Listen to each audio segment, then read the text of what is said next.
말씀은 사도행전 10장 42절, 43절 말씀입니다.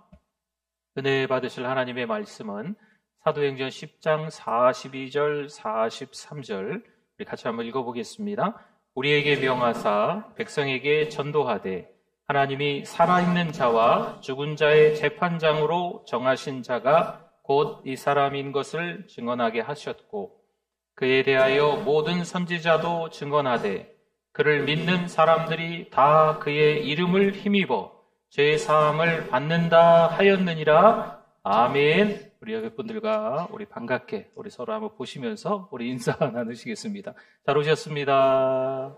은혜 많이 받으세요. 반갑습니다. 네. 벌써 2024년 11달이 훌쩍 지나갔습니다. 오늘은 12번째 달의 첫날, 우리 주일이기도 하네요. 우리 11달을 보내시면서 우리에게 주어져 있는 시간들을 어떻게 사용하셨습니까? 때로는 우리에게 돈이 주어질 수도 있지요. 이 돈을 또 어떻게 쓰셨습니까? 또 우리 몸도 11달 동안 어떻게 관리하셨습니까? 또 우리의 신앙은 어떨까요? 우리 삶의 영역에서 중요한 것들이 여러 가지가 있겠지만 이 신앙이 혹시 형식적으로 빠지진 않았습니까? 아니면 하나님께 정말 순종하면서 그렇게 사셨습니까? 이 나름대로의 삶에서 어떤 경계가 있는 것 같아요. 어떤 이 담이 있는 거지요. 지금까지 내가 살아오면서 삶의 어떤 기준이 뚜렷한 분들이 있습니다. 그런데 그 기준들이 내 기준인지 아니면 하나님의 계획과 하나님의 뜻과 하나님께서 원하시는 방법대로 살아가는 기준인지를 한번 점검해 보셨으면 좋겠습니다. 우리가 나름대로의 그 기준, 그 담이 너무 높아요. 그리고 그 담이 너무 두텁습니다. 이 담을 허물 자가 없는 거죠. 자기의 이 기준 때문에 주변 사람들을 좀 따돌린다 그럴까요? 이 관계가 좀 서먹서먹해지는 경우가 때로는 가족들과 직장 동료들과 지인들과 교회 안에서 성도들과의 관계 속에서도 나름대로의 신앙의 노하우가 자기만의 가는 어떤 길이 있어서 그런지 잘 섞이지 못하는 경우가 있는 것 같습니다. 오늘은 또 이 말씀을 통해서 다시 한번 우리의 삶이 어떠했는지 한번 살펴보고 같이 은혜를 나누려고 합니다. 종종 자신의 기준으로 삶을 살아가면서 이 사랑에도 한계를 두는 경우가 있는 것 같아요. 이 사람은 나와 친하니까 좀 사랑해야 되겠다. 나와 좀 서로 이렇게 대화하면 죽이 잘 맞으니까 좀 사랑해야 되겠다. 이런 경우도 있고, 이 사람은 좀 불편한 것 같아. 대화가 안 돼. 이제 어느 정도 이 담을 쌓아놓는 거죠. 경계를 쳐놓는 거죠. 이런 태도는 결국 자기중심적인 사랑에 머물게 합니다. 그런데 하나님의 사랑은 어떨까요? 하나님의 사랑은 다릅니다. 하나님의 사랑은 사람의 조건이나 행위에 따라 움직이지 않습니다. 하나님의 그 사랑은요, 우리 한계나 기준에 얽매이지 않습니다. 하나님의 사랑은 우리가 상상할 수 없는 방식으로 상상할 수가 없는 곳까지도 뻗어나가는 거죠. 한 선교사가 아프리카 한 마을에서 사역을 하고 있었습니다. 그런데 그 마을에 어떤 여인이 아픈 아이를 안고 찾아왔습니다. 이 아프리카 이 지역엔 병원도 없고 약도 있지 않습니다. 이 선교사님한테 좀 도와달라고 하는 거죠. 선교사님이 몇 날 며칠을 약도 없지만 그래도 하나님 앞에 절박한 심정으로 계속 아이를 돌보면서 기도했어요. 하나님의 은혜로, 하나님의 능력으로 이 아이가 점차 회복되어져 가는 거죠. 이 소식을 들은 적대 관계에 있었던 부족 사람들이 찾아와서 이 선교사에게 묻습니다. 왜 우리까지 돕습니까? 선교사님이 이렇게 대답을 했대요. 하나님의 사랑은 부족이나 경계를 따지지 않습니다. 하나님의 사랑은 모든 사람을 사랑합니다. 그 후 부족 간의 갈등이 줄어들고 하나님의 사랑이 그들 사이에 점차 퍼져나갔다는 이야기가 있습니다. 사도 바울은 에베소서 2장 14절에서 이렇게 말하는데요. 그는 우리의 화평이신지라 둘로 하나를 만드사 원수된 것 곧 중간에 막힌 담을 자기 육체로 허시고 아멘. 하나님과 우리 사이에 막힌 담을 예수 그리스도를 통해서 허무신 줄 믿습니다. 뿐만 아니라 하나님은요, 그것만 허무신 게 아니고 사람과 사람 사이에 막힌 담도 허무셨다는 거예요. 오늘 말씀을 통해서 우리가 깨닫고자 하는 것이 바로 이 점입니다. 하나님의 사랑은 멈추지 않고 점점 더 계속해서 더 커지는 거죠. 확장되는 거죠. 우리는 이 사랑을 경험할 뿐만 아니라 세상에 나가 전하는 도구로 부름받은 줄 믿습니다. 오늘 본문은요, 9장 32절부터예요. 그리고 10장 끝절까지. 좀 본문이 넓지요. 이 본문에 어떤 맥이 좀 있어서 그렇게 본문을 좀 넓게 잡았습니다.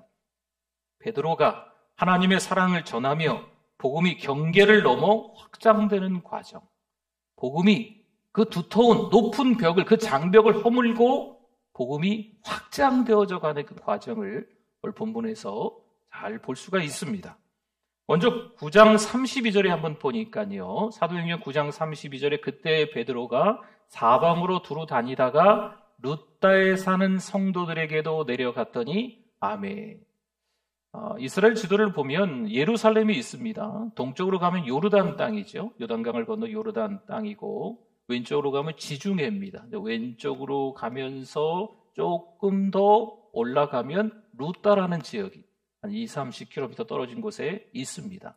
그 룻다라는 지역에 8년 동안 자리에서 일어나지 못한 중풍병자 애니야가 있었던 거지요. 베드로는 그 애니야에게 이렇게 말해요. 예수 그리스도께서 너를 낫게 하시니 일어나 내 자리를 정돈하라. 이렇게 하나님의 은혜로 그 하나님의 능력을 힘입어서 베드로가 이야기를 합니다. 여러분 여기서 낫게 하시니라는 말은요. 우리의 몸이 건강해졌다라는 의미로도 해석할 수 있겠지만 좀 더 깊은 의미가 있어요. 영적인 회복을 의미합니다. 성도 여러분, 하나님의 치유는요 단순히 개인에게 머무르지 않습니다. 오늘 본문에서 베드로를 통해 애니야가 중풍병에서 치유됩니다. 그 이후에 어떤 일이 일어났을까요? 그 이후에 지역 주민들이 죽게 돌아오는 역사가 일어난 줄 믿습니다. 한 사람의 몸이 병이 나음을 통해서 하나님이 그 사람을 복음의 통로로 사용하셔서 주변의 가족들이, 주변의 지인들이 죽게 돌아오는 큰 은혜의 기적들이 일어나는 줄 믿습니다. 우리는 중요한 원리를 발견하는 거예요. 공동체를 살리고 복음 확산의 통로를 그 사람을 사용하신다는 거죠. 애니야가 자리에서 일어나고 그의 삶이 변화된 모습을 본 사람들, 단순히 애니야가 건강해졌구나, 몸이 나았구나, 와 기적이다 이렇게 끝나는 게 아닙니다. 그 한 사람이 병이 나음을 통해서 죽게 돌아오는 가족들, 그 지역 주민들을 하나님이 만드신다는 거죠. 여러분 이건 하나님께서 하시는 일인 줄 믿습니다. 마찬가지입니다. 우리가 하나님의 치유를 경험할 때가 있어요. 하나님 앞에 기도했는데 문제가 해결될 때가 있습니다. 절망 가운데 놓였는데 소망을 찾게 될 때가 있어요. 그것은 뭘까요? 하나님이 그 일을 통해서 하나님이 하실 일이 있으시다는 거죠. 그 일을 통해서 내 가족이 돌아오는 거예요. 할렐루야. 그 일을 통해서 내 지인들이 죽게 돌아오는 역사가 일어나는 줄 믿습니다. 우리가 상처를 입을 때가 있어요. 누구에게 말 못할 만한 사정이 갑자기 찾아올 수도 있습니다. 끔찍할 정도로 괴로운 시간을 보낼 때도 있습니다. 그러나 하나님은요, 그걸 회복시켜 주시는 거예요. 하나님 앞에 기도하십시오. 하나님께서 그것을 은혜로 바꿔주시는 줄 믿습니다. 그러면 나 혼자만 치유되고 회복되는 게 아니고 그것을 통해서 내가 하나님 앞에 위로받은 것을 다른 사람들에게 위로해 줄 수 있는 사람이 되게끔, 내가 상처를 입었었는데 그 상처가 치유된 것을 통해서 다른 사람의 상처를 보게 하게끔 하나님이 만드신다는 거죠. 고린도서 1장 4절에서 이렇게 바울이 또 이야기하네요. 우리의 모든 환난 중에서 우리를 위로하사 우리로 하여금 하나님께 받는 위로로서 모든 환난 중에 있는 자들을 능히 위로하게 하시는 이시로다. 아멘. 그렇습니다. 물론 우리가 상처 안 받는 게 좋겠죠. 물론 우리가 큰 병에 안 걸리는 게 좋겠죠. 물론 우리가 동굴 속에 갇혀 있지 않는 게 좋겠죠. 그러나 이만저만해서 인생을 살아가면서 참 어려운 일을 갑자기 이렇게 직면하게 될 때가 있거든요. 근데 하나님 앞에 기도하면 하나님의 은혜의 역사로 말미암아서 치유될 줄 믿습니다. 여러분, 그런 것들을 경험할 때 이유가 있는 거예요. 다른 사람을 위로하고 또 복음이 흘러가는 통로가 내가 되는 줄 믿습니다. 성도 여러분, 하나님의 치유는요, 단순히 우리의 육체와 감정을 치유하는 데 그치지 않습니다. 우리가 복음의 통로로 사용되는 거예요. 복음이 더 확장될 수 있게끔, 경계를 넘어갈 수 있게끔, 그 담을 허물어 갈 수 있도록 장벽을 무너뜨릴 수 있게끔 하나님이 만드신다는 거죠. 누굴 통해서요? 은혜 받은 나를 통해서, 치유받은 나를 통해서, 회복한 나를 통해서 하나님이 만드시는 줄 믿습니다. 나의 삶에서 경험한 하나님의 치유와 회복을 다른 사람에게 나누는 거죠. 복음의 확산의 도구로 자신을 드리는 우리 모두가 그런 헌신자가 되실 수 있기를 주님의 이름으로 부탁을 드립니다. 사도행전 9장 36절에 보면요, 그 다음 지역이 나옵니다. 루다에서 다시 지중해 쪽으로 좀 더 해안가 쪽으로 한 15km 정도 더 가면 요빠라는, 우리 요나서 할 때 요빠 나왔었잖아요. 요빠가 나옵니다. 요빠에 다비다라 하는 여제자가 있으니 그 이름을 번역하면 도르가라, 선행과 구제하는 일이 심히 많더니. 아멘. 요빠에 다비다라는 한 여인이 있다라는 말씀이 지금 읽은 이 말씀이 있습니다. 그 다음 절에 보면 이 선행과 구제가 공동체에서 많았던 이 여인이 안타깝게도 죽습니다. 여러분 생각해 보세요. 공동체를 위해서 헌신한 사람입니다. 누가 뭐래도 많은 사람들이 있어도 이 공동체에서 선행과 구제에 아주 특별히 열심히 한 사람을 꼽으라고 하면 이 사람밖에 없는 거예요. 다비다라는 거예요. 근데 그 사람이 어떻게 됐어요? 죽습니다. 그래서 베드로가 하나님께 기도하는 거죠. 사실 이 요빠하고 이 루다는요, 한 3시간 정도 걸어서 보통 한 5km 정도 걷는다고 해요. 1시간 정도 이렇게 천천히 걸으면. 그럼 한 3시간 정도 떨어진 거리에 있는 베드로를, 루다에 있는 베드로를 소문을 듣고 이 요빠에서 초청한 거예요. 그래서 와달라. 좀 이 사람이 죽었으니까 와서 좀 기도해달라. 그래서 베드로가 가서, 요빠에 가서 이 다비다를 위해서 기도하는 거예요. 다비다야, 일어나라. 하나님 앞에 그 하나님의 은혜, 능력을 힘입고 베드로가 하나님 앞에 기도하고 선언하는 거죠. 어떻게 됐을까요, 다비다가? 하나님의 은혜죠. 하나님이 하시는 일인 줄 믿습니다. 다비다가 죽었는데 살아납니다. 다비다의 부활 이야기는요, 단순히 한 사람의 생명을 살리는 기적 이상의 의미를 담고 있습니다. 그녀는 그저 개인적으로 사랑받던 사람이 아니었죠. 공동체를 섬기며 선행과 구제로 사랑을 실천하던 여인입니다. 그녀의 죽음은 단순한 슬픔을 넘어서 이 공동체 전체의 절망을 가져온 게 틀림이 없습니다. 그러나 베드로가 하나님의 능력을 의지해서 그녀를 다시 살렸을 때 그 사건은 한 개인의 회복을 넘어서 공동체 전체를 새롭게 살리는, 절망에 빠져있는 공동체를 소망의 공동체로 바꾸는 역사로 바꾸신 줄 믿습니다. 사도행전 9장 42절에 한번 볼까요? 온 요빠 사람이 알고, 이 다비다라는 여인이 죽었다가 살아나는 걸 이 요빠 지역에 있는 사람이 다 알게 된 거예요. 그럼 뭐라고 나와 있습니까? 많은 사람이 주를 믿더라. 아멘. 루다에서 한 여인이 중풍병으로 8년 동안 고생했는데 하나님이 고쳐주셨어요. 이 애니아라는 여인. 그 지역 주민들이 다 주를 믿더라. 한 3시간 떨어져 있는 이 해안가, 지중해 해안가 지역에 있는 요빠에도 이미 죽은 한 여인이 있었어요. 그러나 하나님의 은혜로 그 다비다가 살아났을 때 그 지역에 있는 사람들이 다 주를 믿는, 이 공동체가 주를 믿는 역사가 일어난 줄 믿습니다. 여러분, 복음이 확산되는 거지요. 하나님의 영광이 드러나는 거예요. 다비다의 부활은요, 하나님의 사랑이 죽음조차도 이길 수 있는 능력임을 선포합니다. 여러분, 성경은 반복적으로 말씀하는 게 있어요. 하나님께서 생명을 주관하시는 분이다. 하나님께서 생명을 주시는 분이다라는 것을 반복적으로 성경에서 말씀해요. 요한복음 11장 25절에도 보니까 예수께서 이르시되 나는 부활이요 생명이니 나를 믿는 자는 어떻게 해요? 죽어도 살겠고. 할렐루야! 믿습니까? 아멘. 단지 육체의 죽음을 이기는 능력만이 아니라 절망과 좌절 속에서도 새 생명을 주시는 하나님의 사랑을 잘 보여주고 있는 말씀인 겁니다. 우리도 절망할 때가 있습니다. 건강 때문에. 이 다비다라는 한 여인을, 욥바에 사는 다비다라는 한 여인을 생각해 보면 우리도 그럴 때가 있지 않나 싶어요. 교회 열심히 다녔는데, 성경 열심히 읽었는데, 신앙생활 잘했는데 이 자녀 문제가 너무 큰 거죠. 돈 문제가 생기는 거죠. 이 관계 문제가, 갈등 속에서 이 직장 문제가 생기는 거죠. 신앙의 영적 침체를 경험하는 거죠. 나 주님 잘 믿는다고 생각했는데 어느 날 완전히 다운된 거예요. 교회도 가기 싫어. 이런 마음이 찾아올 때가 있거든요. 그럼 그때 어떻게 하시겠어요? 다비다의 부활은요, 절망 속에서도 하나님의 사랑이 여전히 역사하심을 보여주고 있는 거예요. 절망하고 있지만 그 자리에도 누가 함께 계신다? 하나님이 함께 계시는 줄 믿습니다.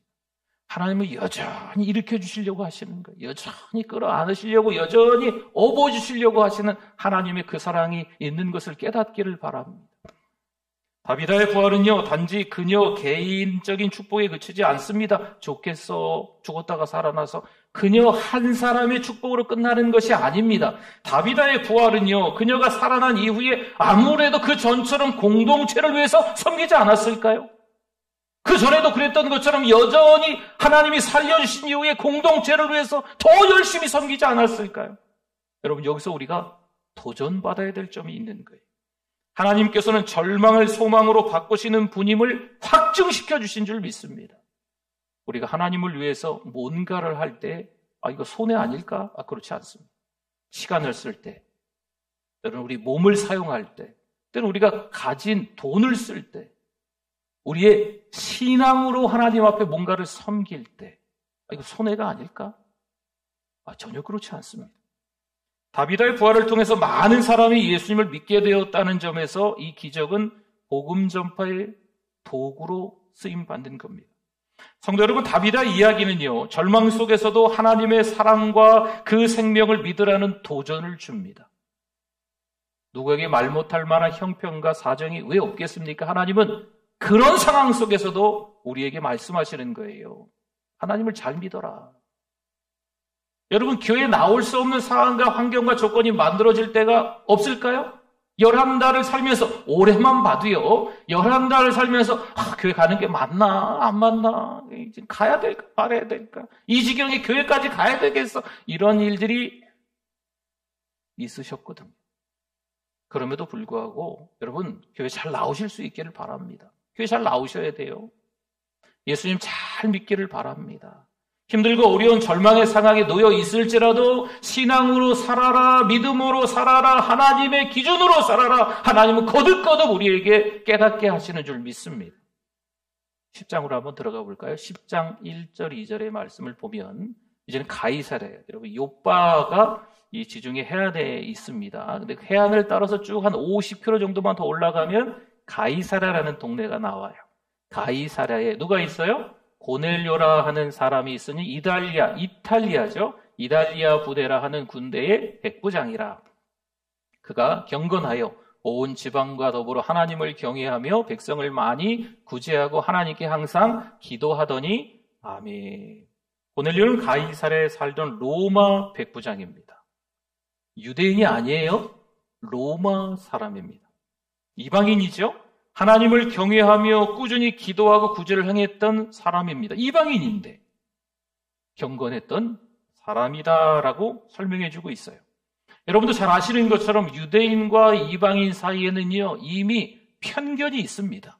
고정관념이 있어요. 이 벽이 너무 높아요. 너무 두터워요. 이 벽을 허물 자가 있을까 싶을 정도로 유대인과 이방인 사이에서는요, 확실한 경계가 있습니다.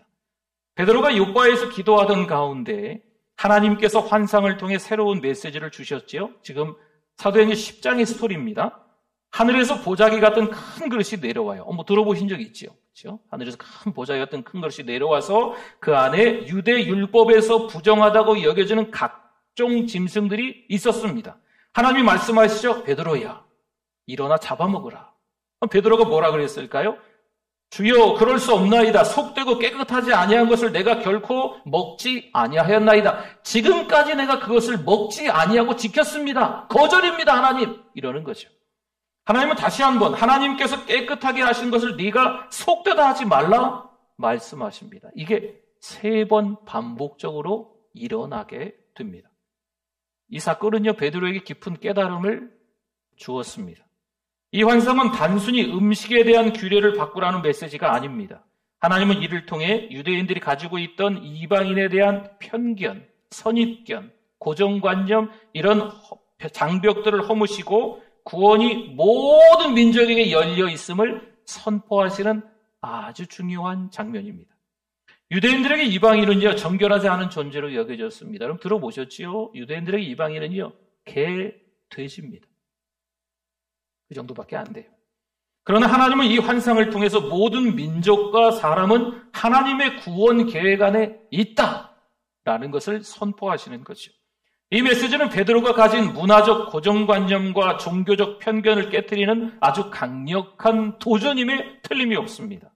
환상을 본 직후 고넬료가 보낸 사람들이 베드로를 찾아옵니다. 하나님께서 베드로에게 그때 이렇게 말씀하세요. 함께 가라. 내가 그들을 보냈다라고 하나님이 말씀하시는 거죠. 베드로는 곧장 가이사랴로 향합니다. 이는 단순히 육체적인 이동이 아니에요. 요바에서 가이사랴까지 한 50km 되니까 한 10시간? 얼마나 고된 여정입니까? 요바에서 가이사랴까지 해안도로를 따라서 쭉 오랫동안 갔구나, 힘들겠다, 뭐 이런 것만 의미하는 게 아니에요. 자신의 신앙적 한계를 넘어서는 영적인 순종의 여정, 베드로에게는요, 우리에게도 마찬가지입니다. 고넬료는 하나님을 경외하며 꾸준히 기도하고 구제를 실천하는 경건한 이방인이었지만 아직까지는 구원의 확신을 갖지 못한 상태로 보여집니다. 베드로가 그의 집에 들어가 복음을 전하며 이렇게 선언해요. 34절, 35절에 보니까 베드로가 입을 열어 말하되, 들어갔어요. 고넬료 집에. 고넬료의 가족과 아는 사람들이 다 모여 있어요. 내가 참으로 하나님은 사람의 외모를 보지 아니하시고 각 나라 중 하나님을 경외하며 의를 행하는 사람은 다 받으시는 줄 깨달았도다. 환상을 보고 났기 때문에 지금 베드로가 이렇게 고백할 수 있는 거죠. 복음이 유대인뿐 아니라 이방인에게까지 전해지는 중요한 순간으로 하나님의 그 구원이 모든 민족과 문화를 넘어서는 것을 잘 보여줍니다. 베드로가 설교를 마쳤어요. 그때 고넬료와 그의 가족, 집에 모인 사람들에게 성령이 임하셨습니다. 이는 오순절 사건 이후 이방인들에게 처음으로 성령이 임한 사건입니다. 이방인들이 성령을 받고 방언으로 하나님을 찬양하는 모습을 보면서 베드로가 우리 10장의 맨 끝절로 47절, 48절에 가보면요, 이런 말씀이 있어요. 누가 능히 물로 세례 베품을 그 말이요. 그 현장에서 베드로가 그 이방인들에게 세례를 베풉니다. 이 사건은요, 초대교회의 아주 중요한 전환점이 됐습니다. 유대인들은 구원이 모든 민족에게 열려 있음을 깨달았던 거죠.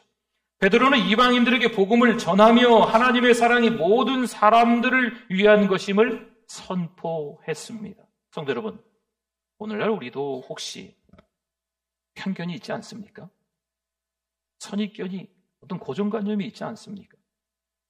내가 복음을 다른 사람들에게는 다 전해도 저 사람에게는 전할 수 없어. 저런 스타일의 사람에게는 나랑 맞지 않기 때문에 내가 상대도 상종도 하지 않을 거야. 내 신앙의 기준이 이거기 때문에 저런 사람들은 나한테 아웃! 뭐 이런 고정관념, 편견이, 선입견이 있지 않습니까? 하나님의 사랑이 우리 한계를 뛰어넘어 흘러가도록 마음을 활짝 이제부터 여실 수 있기를 바랍니다. 여러분, 복음을 전하는 건 내 힘과 노력이라고요? 아니라니까요. 예수님의 권세로 하는 거예요. 하늘과 땅의 모든 권세를 내게 주셨다의 그 내게는 예수님입니다. 우리가 아니에요. 하늘과 땅의 모든 권세를 예수님이 가지고 계시고 그 예수님이 우리에게 뭐라고 말씀하시는 거예요? 가라. 말씀하시는 거죠. 권세는 나에게 있는 게 아니고 누구에게 있습니까? 예수님에게 있는 거죠. 권세를 가지고 계신 분께서 우리가 힘도 없고 때로는 또 연약하고 부족하지만 말주변도 없지만 때로는 자식을 잘 못 키워서 자식에게 본이 되지 않는 부모이지만 그럼에도 불구하고 자식 보고 예수 믿어라, 교회 가자 라고 이야기할 수 있다는 거예요. 할렐루야.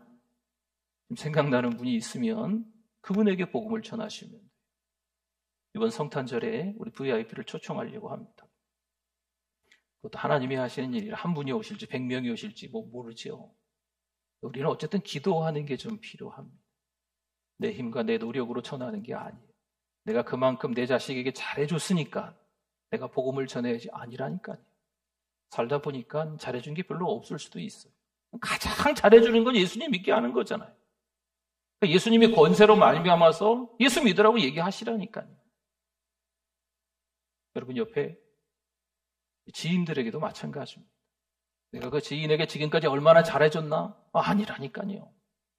그거 상관없다니까요. 기도하십시오. 그리고 예수 그리스도의 이름을 선포하십시오. 예수 믿으세요. 교회 갑시다. 선포하셔서 주께 돌아오게 될 줄 믿습니다.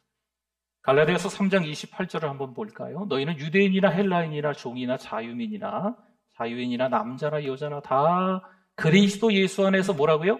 하나이니라. 아멘. 누구는 되고 누구는 안 되고, 누구는 자격이 있고 누구는 자격이 없고, 누구는 교회 올 사람이고 누구는 교회 오지 않을 사람이고, 여러분 우리가 만들어 놓은 어떤 경계, 이 담이라는 거 너무 높아요. 너무 두터워요. 이걸 허물어야 돼요. 빨리. 그걸 그들에게 우리의 힘과 노력이 아니고 예수님의 권세로 복음을 전해야 될 줄 믿습니다. 오늘 말씀은 하나님의 사랑이 유대인의 경계를 넘어서 이방인에게까지 확장된 모습을 보여줍니다. 베드로가 루다에서 중풍병에 걸린 애니아를 치유하며 한 개인의 삶을 회복시킵니다. 그때 어떤 일이 일어났어요? 지역 주민들이 다 죽게 돌아오죠. 요바에서 다비다를 다시 살려서 공동체 전체의 생명과 소망을 회복시켜 줍니다.